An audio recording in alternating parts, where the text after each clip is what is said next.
அப்படி அவர் என்ன கிழிச்சிட்டாரோ அவர் பார்க்க போயிட்டுருக்கேன். இப்படி சில பேர் நினைக்கலாம், மனசில் சில பேர் பேசலாம், இவரை சின்ன வயசுலேருந்து டிவியில் பார்த்துருக்கோம், தேட்டரில் பார்த்துருக்கோம், நேரில் பார்க்குறதே இப்போ தான். நான் தாங்க அவரை பார்க்க முடியல. ஆனால் நீங்கள்லாம் வெரி லக்கி.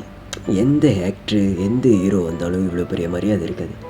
சில பேர் நினைக்கலாம் மனசில், இவர் அப்படின்னா அவ்வளோ பெரிய ஆளா, இவருக்கு ஏன் அவ்வளோ சப்போர்ட்டு, இவர்னா அப்படி என்ன கிழிச்சிட்டாருன்னு. ஆனால் நான் ஒன்று சொல்கிறேன், தளபதி மாதிரி ஒரு நல்ல மனுஷன் யாருமே எந்த ஆக்டரும் கிடையாது.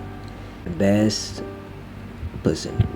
எத்தனை மக்களுக்கு போய் செய்கிறாரு, எவ்வளோ பேர் நல்லா பார்த்துக்கிறாரு. தளபதி உங்களை நான் தான் பார்க்க முடியல நேரில், ஆனால் ஒரு நாள் நம்ம மீட் பண்ணோம்.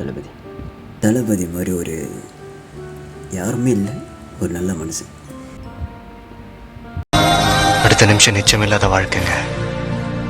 முடிஞ்ச வரைக்கும் எல்லாரையும் சந்தோஷப்படுத்துவோம். மற்றவங்களை வேதனைப்படுத்தாத எந்த சந்தோஷமும் தப்பில்லை.